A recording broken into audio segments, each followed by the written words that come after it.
mikuplo o sensar kotor mao kaksan makri khatabo naiste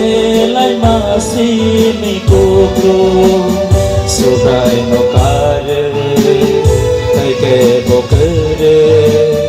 sinilang mau subrayo no kare teke bokere sini beba go subrayo o sensar kotor mau thaksan makri khatabo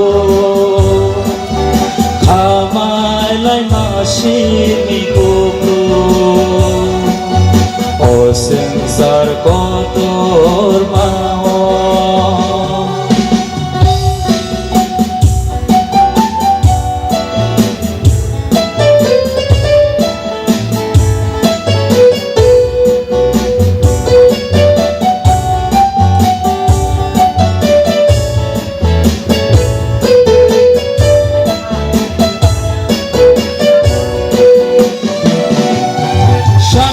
kuno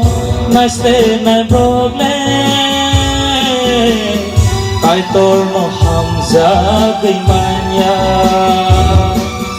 ta kuno hamza kai manya ke kai tor no bahar hamza na shami ta kuno naiste na problem kai tor no hamza di manya aku no hamza di manya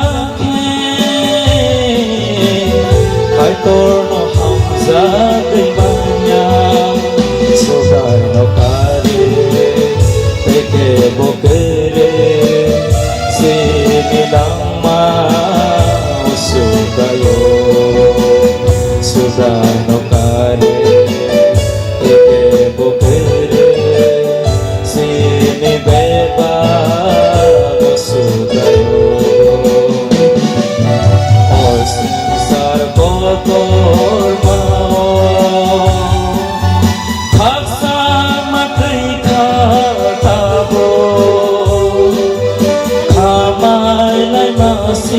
mikuplo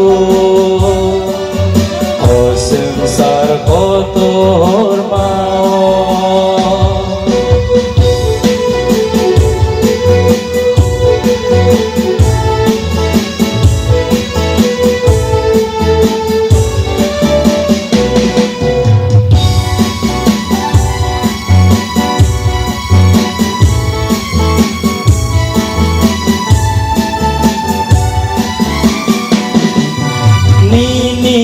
khano ya farsuki